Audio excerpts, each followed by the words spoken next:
Hola, hoy vamos a hablar de anestesia en cirugía laparoscópica. Las cirugías laparoscópicas, ¿sí?, es una intervención que consiste en la realización de una herida quirúrgica corporal mínima con el fin de disminuir el traumatismo de cualquier proceso intervencionista para lograr un resultado terapéutico satisfactorio. Las cirugías laparoscópicas se pueden utilizar para procedimientos abdominales, ginecológicos, ortopédicos, torácicos y urológicos. Estos procedimientos tienen una muy buena visualización de la cavidad abdominal. A su vez, tienen un menor trauma tisular, ya que las heridas son mínimas, ¿sí?, no más de 2 o 3 centímetros. Tienen una reducción de las adherencias y de la cicatrización y una menor morbilidad postoperatoria.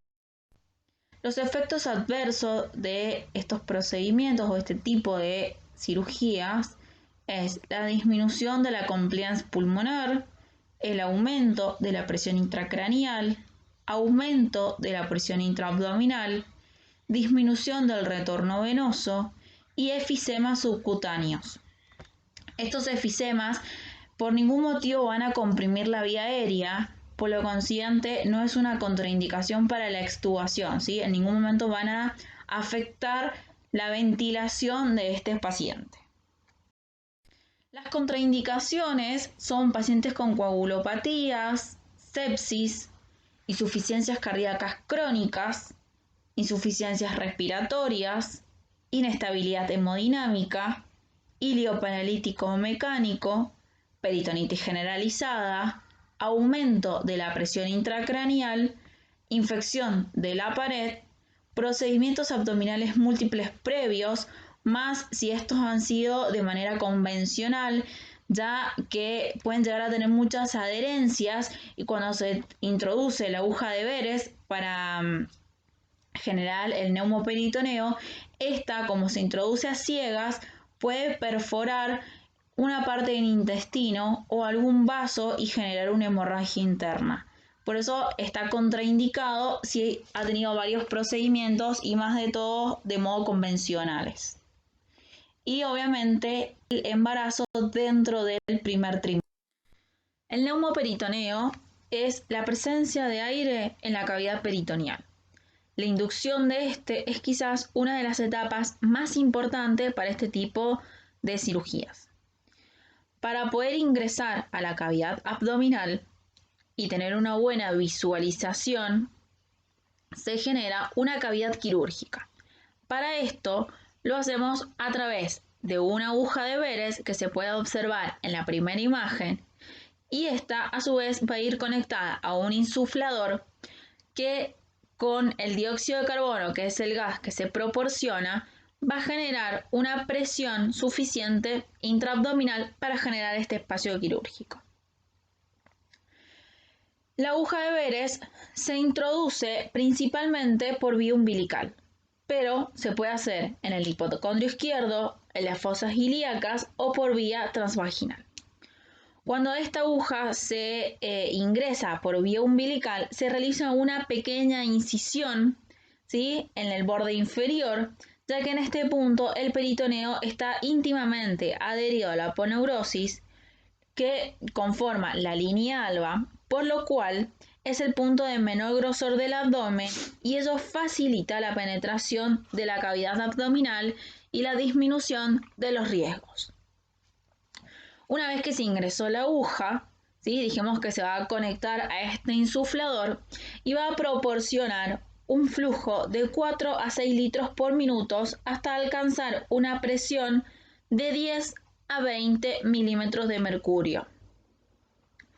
Luego, este flujo se va a mantener constante, pero lo ideal es que se tenga una presión intraabdominal mínima para mantener una adecuada visualización de las estructuras, pero que no genere demasiadas modificaciones hemodinámicas. A tener en cuenta en anestesia es que esta presión intraabdominal va a modificar o se va a sumar a la presión intratorácica o a la presión de la vía aérea que nosotros vamos a observar en el respirador. Es decir, cuando nosotros hablamos de ventilación mecánica, dijimos que la presión no debe superar los 40 centímetros de agua. ¿Por qué? Porque a partir de ahí generamos patologías respiratorias como son los barotraumas o un neumotórax.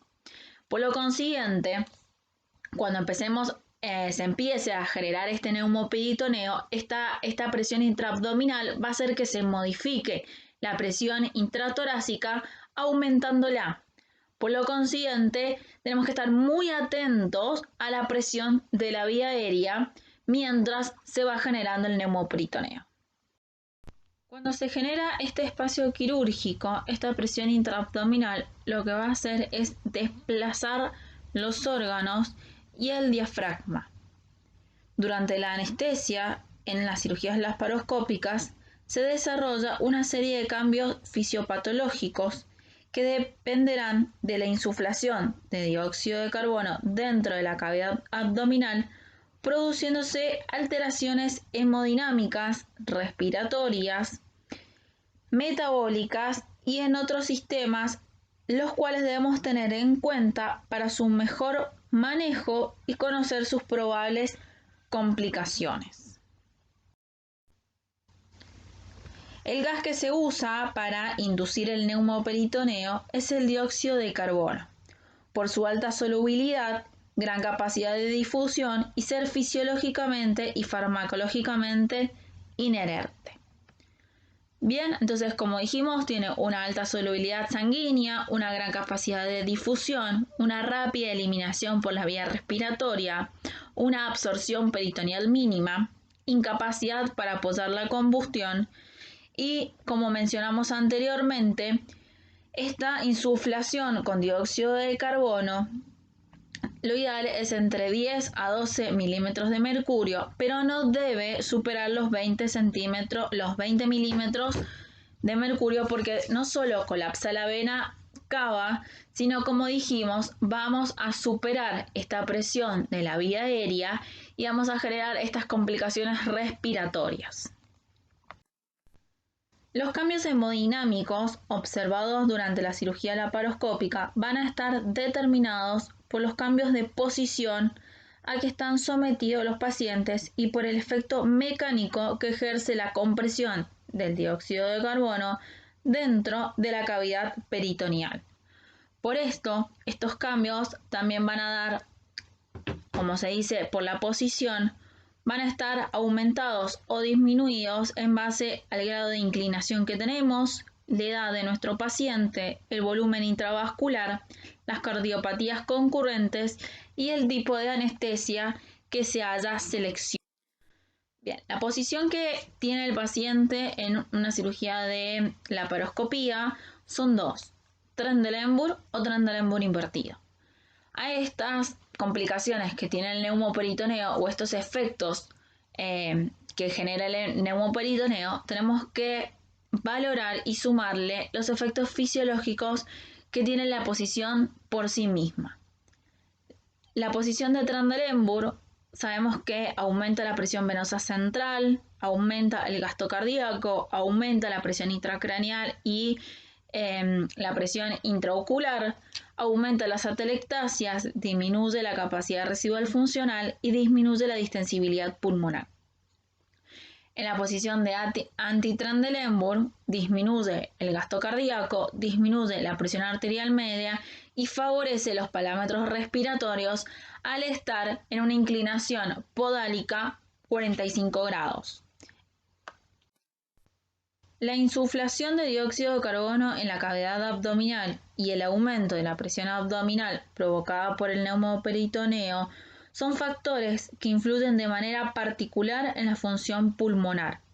Se ha demostrado que en este tipo de procedimientos se reduce la distensibilidad tóraco-pulmonar, aumenta la elevación del diafragma, aumenta la presión intratorácica, aumenta la presión respiratoria, disminuye el volumen corriente y la capacidad residual funcional y hay un aumento del volumen y la presión.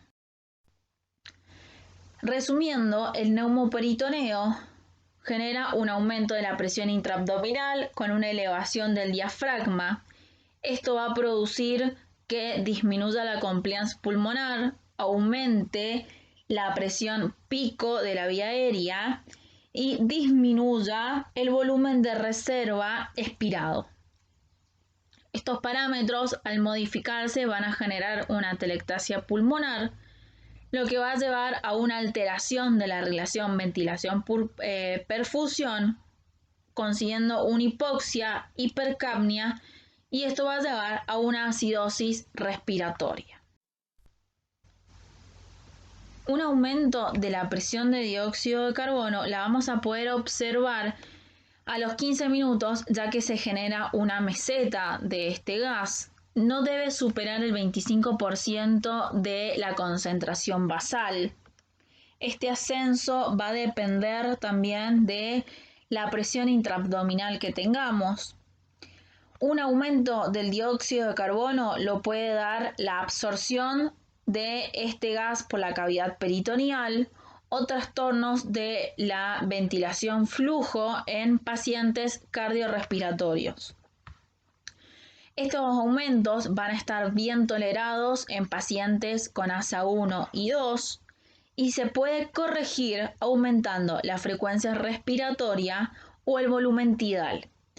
De los dos variables, el que tiende a mejorar esta concentración o estos niveles de concentración de dióxido de carbono y corregir más rápido este aumento es el volumen tidal, más que la frecuencia respiratoria.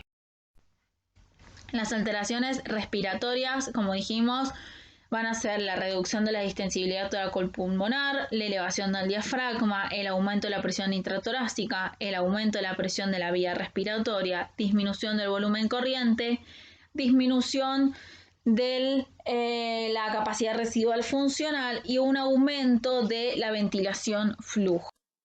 Como mencionamos anteriormente, todas estas alteraciones hemodinámicas que podemos llegar a tener van a estar dadas por el neumoperitoneo, la posición del paciente, la anestesia general y la hipercapnia. Hablando de un resumen, ¿sí?, de estas alteraciones hemodinámicas, cuando aumenta la presión intraabdominal, vamos a generar una acumulación de sangre en las piernas, compresión de la cava y un aumento de la resistencia venosa, que esto va a llevar a una disminución del retorno venoso y por consiguiente a una disminución del gasto cardíaco. La presión abdominal o intraabdominal también lleva a una disminución del inotropismo, ¿sí?, que es la dificultad o la contracción muscular, más que todo del corazón, que va a llevar a también una disminución del gasto cardíaco. Por otro lado, tenemos que este aumento de la presión intraabdominal va a generar un aumento de la presión intratorácica, va a generar una estimulación de los receptores peritoneales y la combinación de estos va a ser la liberación de los factores neurohumorales como la vasopresina y las catecolaminas. También se va a generar un aumento de la resistencia vascular de las vísceras abdominales y en conjunto con la liberación de los factores neurohumorales van a producir un aumento de la resistencia vascular sistémica y esto va a producir dos cosas, un aumento de la presión arterial y una disminución del gasto.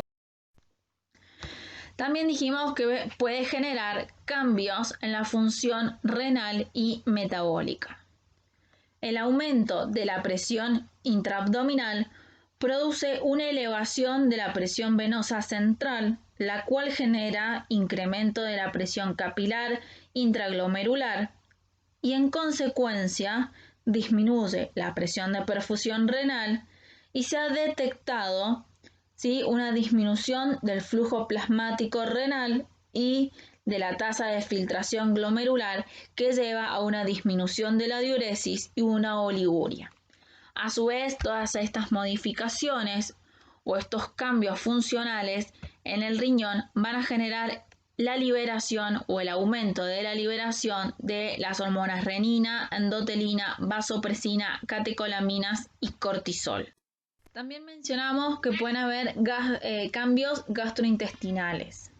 El incremento de la presión intraabdominal que se produce con el neumoperitoneo puede ser suficiente para elevar el riesgo de reflujo pasivo del contenido gástrico. Esto está dado en cualquier tipo de pacientes, ¿bien?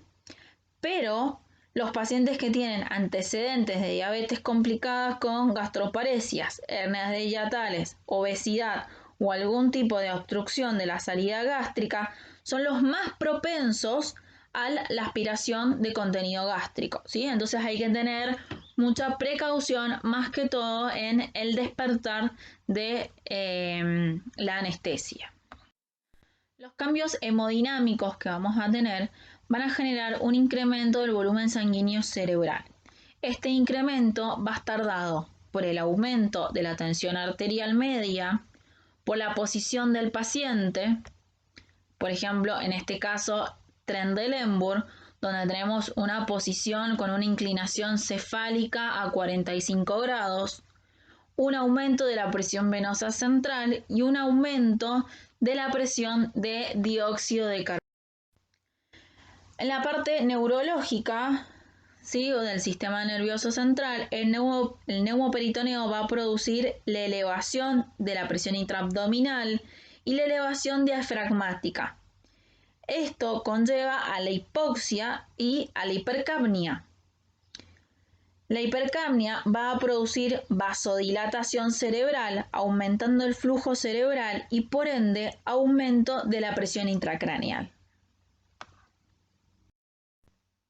Otros cambios que podemos llegar a observar con el neumoperitoneo y con los cambios hemodinámicos es la disminución del flujo venoso en los miembros inferiores, que produce un mayor riesgo de trombosis venosa profunda y tromboembolismo pulmonar, y la disminución del riesgo esplénico por compresión mecánica de la vasculatura, que produce acidosis en las mucosas gástricas que predispone a la traslocación bacteriana. Dentro de las complicaciones que podemos llegar a tener con el neumoperitoneo son las lesiones vasculares. Como dijimos, la inserción de la aguja de Behres se hace a ciega, entonces esta puede lesionar o perforar vasos mayores como la aorta, los vasos ilíacos primitivos o la vena cava inferior, o vasos un poco más superficiales o más chicos que están en la pared abdominal, como son los vasos epigástricos superficiales.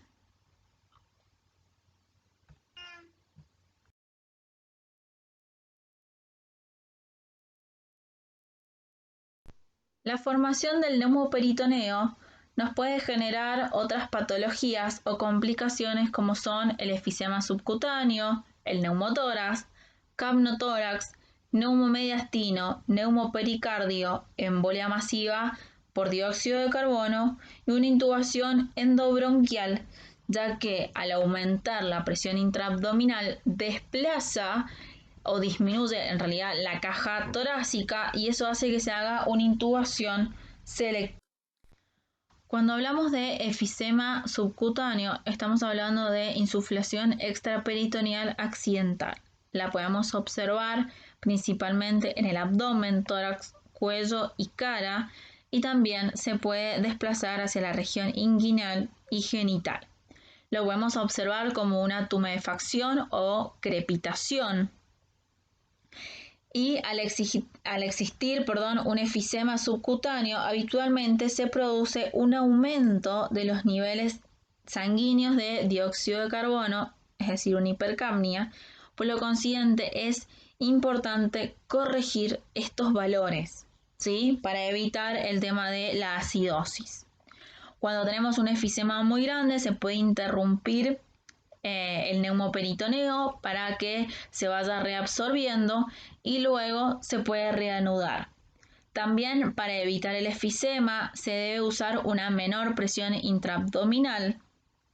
Y cuando hablamos de efisema en el cuello, es decir, en la posición cervical, esto en realidad no va a contraindicar la extubación, ya que no modifica la vía aérea.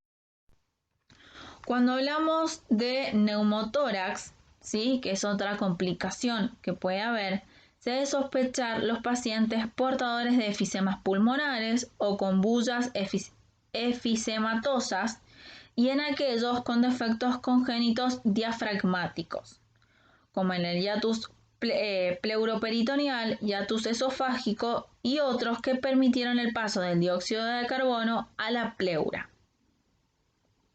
El cuadro clínico que nosotros podemos ver está dado por una caída de la presión arterial, cianosis, taquicardia o bradicardia, efisema subcutáneo, dificultad en la ventilación, hiperresonancia en la percusión del tórax y ruidos respiratorios aumentados o disminuidos a la auscultación.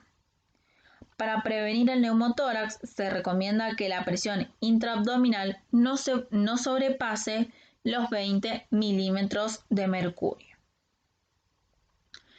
Este neumotórax a su vez va a reducir la distensibilidad toracopulmonar, puede ceder espontáneamente en 30 y 60 minutos, ya que una vez que este aire en la pleura se reabsorba, dejamos de tener esta patología de tensión. Y el diagnóstico diferencial con bullas requiere de toracoscopía. ¿Qué hacer? En este caso, la reducción de la presión intraoperatoria, corregir la hipoxemia, ¿sí?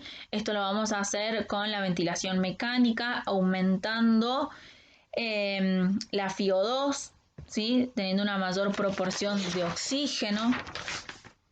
Lo podemos generar aumentando el volumen o la relación inspiratoria-expiratoria. Hay que aplicar PIP.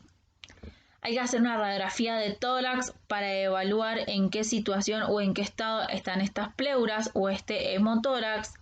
Evitar la toracocentesis y hay que tener una comunicación tanto en el intra como en el postoperatorio con el cirujano para tomar la mejor decisión en el tratamiento y la evolución de este paciente. La embolia gaseosa es otra de las complicaciones que se puede producir por el neumoperitoneo. Es una de las más raras, pero también una de las más peligrosas. El dióxido de carbono generalmente es absorbido a través de la superficie peritoneal y disuelto en la sangre venosa, pero puede ser introducido en una arteria o en una vena mediante una punción accidental de un vaso sanguíneo. De esta manera se produce un embolismo gaseoso.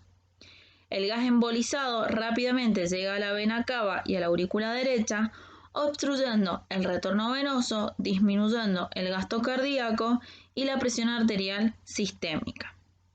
Los signos clínicos que podemos encontrar en este tipo de patología son una repentina y profunda hipotensión, cianosis, taquicardia, arritmias y alteraciones de los ruidos cardíacos, los cuales se hacen de tipo fonéticos.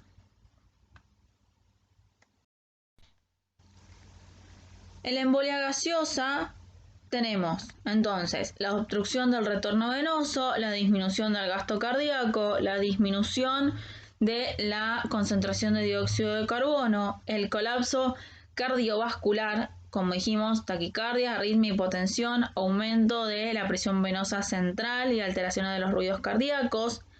Se puede revertir de manera rápida y benigna.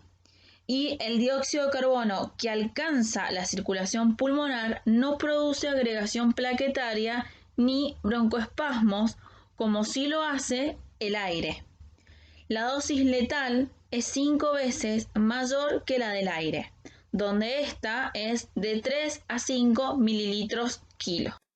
El tratamiento que vamos a realizar es la interrupción de la insuflación para la consiguiente eliminación del neumoperitoneo, colocar el paciente en posición de Durant, que es en decúbito lateral izquierdo con la cabeza baja, ventilar con oxígeno al 100%, hiperventilarlo y si es necesario colocar un catéter venoso central y si se llega a complicar hacer reanimación cardiopulmonar. Con respecto a los pacientes con obesidad mórbida más que todo, tenemos complicaciones porque son más propensos a generar infecciones de la herida, hernias incisionales y trombosis venosa profunda, ya que muchos generan los faldones o muchos pliegues en el abdomen, entonces ahí generan muchos hongos y ahí es donde tenemos la mayor incidencia en el tema de las infecciones. Con respecto a lo que son los factores de riesgo para este tipo de procedimientos, tenemos el alargamiento en el tiempo de la cirugía y la conversión a cirugía abierta, ya que la presión con la que nosotros realizamos el neumoperitoneo no va a alcanzar, ¿sí?, para generar este espacio quirúrgico y más del que se puede establecer, que son 20 milímetros de mercurio, no se puede, entonces no va a haber una buena visualización y se va a terminar convirtiendo la cirugía. Entonces ahí ya tenemos una doble complicación porque este paciente de por sí va a estar expuesto al neumoperitoneo y después va a tener la incisión y la cicatrización que va a corresponder a una cirugía abierta o convencional. Las complicaciones de un paciente obeso van a estar dadas por la diabetes, cardiomiopatías, hipertensión arterial, coagulopatías o neumopatías. Con respecto al dolor posoperatorio que se produce con los procedimientos laparoscópicos, tenemos que puede haber un dolor visceral, ¿sí?, por la compresión que ejerce el neumoperitoneo en las vísceras, omalgia, ¿sí?, que es dolor en el hombro o en las escápulas, que en este caso es irradiado por la irritación diafragmática, neumoperitoneo residual, ¿sí?, que es un dolor difuso, peritónico o parietal que se da cuando se reabsorbe todo el neumoperitoneo residual. No es necesario hacerle mucha analgesia endovenosa porque lo que vamos a lograr en realidad es deprimirlo y no quitarle el dolor. La única solución es que se reabsorba todo el neumoperitoneo. También el dolor va a estar o va a depender de la distensión rápida del peritoneo cuando se crea el neumoperitoneo.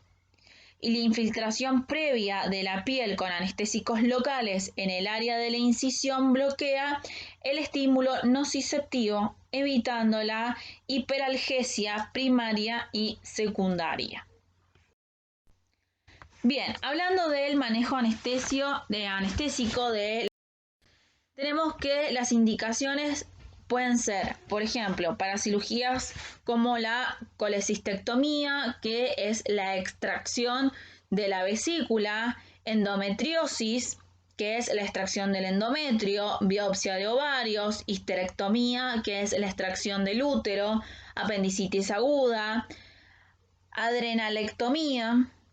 Con respecto a algunas de las indicaciones que podemos utilizar la cirugía laparoscópica, dijimos al principio que era para cirugías abdominales, urológicas, ginecológicas, torácicas.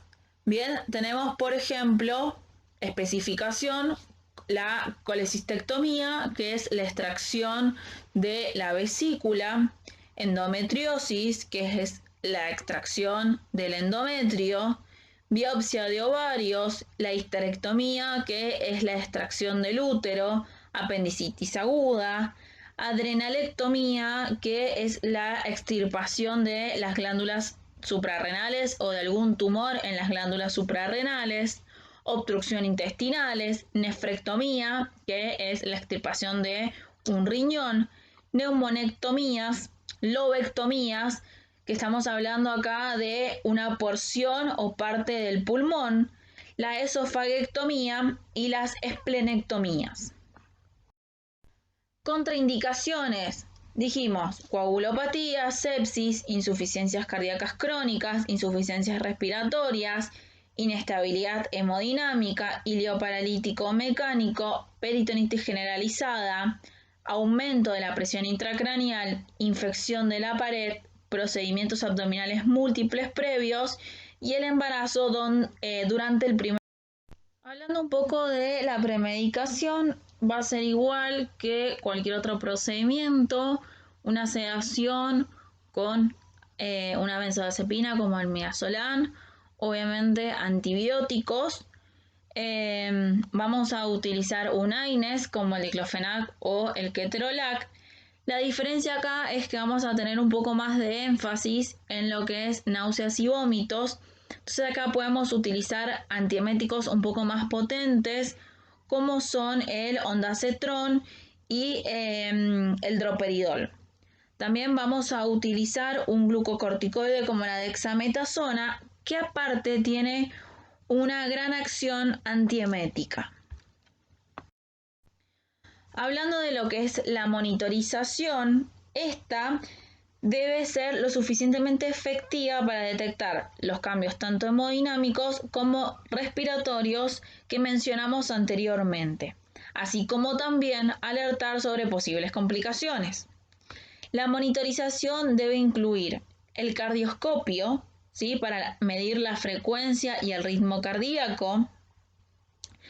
Debe a su vez tener la tensión arterial no invasiva, la oximetría de pulso, ¿sí? Y lo más importante en este caso, el capnógrafo, donde vamos a medir la capnografía y la capnometría. ¿Por qué es importante esto? Por el uso de dióxido de carbono que vamos a tener en el neumoperitoneo. También es importante controlar a través de los manómetros que se encuentran en el respirador, o hay mesas que tienen un manómetro en la conexión de la válvula unidireccional expiratoria y el corrugado, medir la presión de la vía aérea, ¿sí? Es muy importante tener este control de la presión. Otra monitorización que podemos agregar, que también es muy importante, siempre y cuando obviamente la tengamos, es la espirometría y, si se puede, la relajación muscular. ¿Por qué? Porque estos tipos de cirugías necesitamos utilizar relajantes de larga duración para tener siempre toda la musculatura abdominal bien relajada. Entonces, como vamos a utilizar este tipo de relajantes que por sí van a tener un tiempo más prolongado y a veces vamos a tener que redosificar estas drogas, lo que vamos a hacer es, si se puede y se tiene, la medición de la relajación muscular. Bien, una vez que colocamos el tubo endotraqueal, es muy importante colocar una sonda oro o nasogástrica. Esto lo que va a permitir es descomprimir el estómago al extraer su contenido, con lo que a su vez se reducirá el riesgo de punción visceral durante el neumoperitoneo y también va a mejorar lo que es la visualización durante el proceso laparoscópico y obviamente va a disminuir el riesgo de aspiración. Cuando hablamos de anestesia general, estamos diciendo que es la anestesia de elección para este tipo de procedimientos. Lo vamos a utilizar más que todo para procedimientos donde se trabaje en lo que es abdomen superior, o para procedimientos de larga duración. A su vez, lo que va a hacer es evitar las molestias del paciente. ¿Se puede utilizar máscaras laringeas? Sí, se puede utilizar como alguna alternativa para procedimientos cortos, pero no es lo ideal, porque como ya dijimos que podemos tener muchas complicaciones respiratorias, lo ideal es tener un tubo endotraqueal que nos va a asegurar y proteger la vía aérea. Como mencionamos recién, la colocación de una sonda nasogástrica y la colocación de antieméticos para disminuir lo que son los riesgos de náuseas y vómitos. Y en este tema lo que va a hacer es obviamente disminuir el riesgo de broncoaspiración, más que todo en la extubación del paciente. Y se pueden utilizar anestesia general balanceada o anestesia general intravenosa. Para la utilización de anestesia regional lo vamos a utilizar más que todo para procedimientos menores de 30 minutos y más que todo para procedimientos ginecológicos. Lo bueno de esto es de que el paciente al ser una zona baja, vamos a tener una disminución de la presión intraabdominal y una disminución de las complicaciones por el neumoperitoneo. A su vez, otra de las ventajas que va a tener de hacer una anestesia regional es la recuperación mucho más rápida, menor incidencia de náuseas y vómitos, menor dolor posoperatorio, ya que vamos a tener este efecto del bloqueo sensitivo que me produce una anestesia regional, que no lo tiene obviamente una anestesia general. Y obviamente el estadio hospitalario es mucho más corto, ya que la recuperación va a ser más corta. Las desventajas que vamos a tener en una anestesia regional: no ofrece la relajación adecuada de la cavidad abdominal, omalgia, ¿sí? Que dijimos que era el dolor de los hombros o de los omóplatos por irritación del diafragma, ¿sí? Y hipercapnia por una sedación profunda. Conclusiones. La laparoscopía conlleva múltiples ventajas posoperatoria, pero trae riesgos asociados que deben ser conocidos por el anestesiólogo para así poder prevenirlos, reconocerlos a tiempo y tratarlos. La anestesia general con ventilación controlada es la mejor opción anestésica.